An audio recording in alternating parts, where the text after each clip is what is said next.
दामाद जी, इन पैसों से सजावट के लिए फूल खरीदना और इन पैसों से गेट को सजाना, और ये रहे नाच गाने के लिए, और ये रहा तुम्हारा बख्शीश।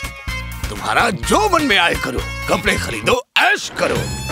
अब्बा जान, आपकी बेटी से शादी करने के बाद पहली बार आपने मुझे इनाम दिया। मुझे बहुत खुशी हो रही है। दुआ करता हूँ आपकी जिंदगी में शादी का दिन बार बार आए। ये क्या कह रहे हो? ये दिन बार बार आए मतलब? और कितनी बार शादी करूंगा मैं? अरे शादी होगी तभी तो मुझे इनाम मिलेगा। अरे दत्त, मैं तो कामिनी के साथ ही जिंदगी बिताना चाहता हूँ। अगर वो मुझे मिल गई फिर शादी तो क्या, मुझे और कुछ भी नहीं चाहिए। क्या बात है अब्बा, प्यार में पड़ते ही उम्र भी घट जाती है। ये आपको देखकर साफ साफ समझ आ रहा है। आप कामिनी अम्मा के प्यार में इतने डूब चुके हैं, आपको देखकर लग ही नहीं रहा कि आप 60 साल के बुढ़े हैं। लग तो रहा है कि आप 25 साल के नौजवान हैं। क्या कह रहे हो दामाद जी? तुम्हें कोई अंदाजा नहीं। 25 साल का नौजवान क्यों? मुझे तो लग रहा है कि मेरी दिल की उम्र भी 18-19 साल वाला है। क्या कह रहे हैं अब्बा? मैं आपकी बेटी का पति हूँ। मेरी ही उम्र 32 साल की हो गई है। अगर आपका दिल 18-19 साल का है फिर तो आप मुझसे 15-16 साल छोटे हैं।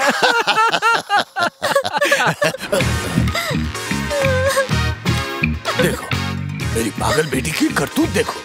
मैं शादी कर रहा हूँ इसलिए रो रही है। तू रो क्यों रही है बेटी? मैं शादी करने के बाद ससुराल थोड़ी जाऊंगा। मैं घर पर ही रहूंगा, तेरे साथ ही रहूंगा। अब आप ये शादी मत कीजिए। क्यों बेटी? कामिनी से भी ज्यादा अच्छी लड़की मिली है क्या? तेरी क्या कह रहे हैं आप? मैं उससे सुंदर लड़की कहाँ से लाऊंगी? मैं कह रही थी आप ये शादी नहीं कर सकते। मैं क्यों शादी नहीं कर सकता? मैं अभी भी जवान हूँ। क्योंकि मैं मेरी माँ की सौतन को नहीं लाने दूंगी। अब्बा, मैं आपके पाँव पड़ती हूँ। जिस घर को मेरी माँ ने संभाला था, जिस घर में मेरी माँ रहती थी, उस घर में आप नई बहू मत लाइए। माँ जिंदा नहीं है, उनकी आत्मा को बहुत ठेस पहुँचेगी। अरे ये तुम क्या कह रही हो? इतने दिनों से अकेले रहकर मेरे ससुर को जितनी तकलीफ हुई है, अभी देखो इनकी शादी तय हो गई है। इनके चेहरे पर कितनी प्यारी सी मुस्कान है। इन्हें इतना खुश देखकर मेरी सासू अम्मा जहाँ भी है न जाने कितनी खुश होगी। तुम इन सब के बीच में मत पड़ो। तुम बिल्कुल चुप रहो। समझ रही हूँ, आप लोगों को कहकर कोई फायदा नहीं। अब्बा, किस हरामजादी के साथ आपकी शादी तय हुई है उसका नाम और पता दीजिए। उसकी मैं झाड़ू से धुलाई करूंगी, शादी का भूत उतारूंगी उसका। हाय हाय, दामाद जी क्या कह रही है?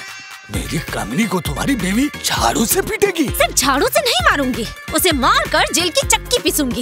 इतनी बड़ी हिम्मत मेरे अब्बा से शादी करेगी? हाँ? दामाद जी बचाओ, मेरी कामिनी को बचाओ। अब्बा जान, मैंने इस बारे में बहुत सोचा। अगर आपकी बेटी ऐसे ही बाहर घूमती रही तो जिंदगी में आपकी शादी नहीं होगी। तो फिर अब क्या करें? आपकी लड़की को कमरे में बंद करके रखना पड़ेगा। जब तक शादी नहीं हो जाती इसे कमरे से बाहर नहीं निकलने देंगे। जो करना चाहते हो करो, लगे रहो। आपके और कामिनी अम्मा की शादी में और कोई बाधा नहीं डालेगा। चलिए जल्दी से जाकर पगड़ी, शेरवानी ये सब खरीदना पड़ेगा। तुम सिर्फ समय बर्बाद करते हो। इन सब की कोई जरूरत नहीं। चुपचाप जाएंगे, रात के अंधेरे में शादी करेंगे और फिर आ जाएंगे। चलो। देखा आपने क्या कर रही है? रुकिए, पैसे ले लो। तुम रुको यहाँ, ज्यादा शोर मत मचाओ। हमसे रहना बेटी, हम तुम्हारे लिए शादी का पकवान लेकर आएंगे।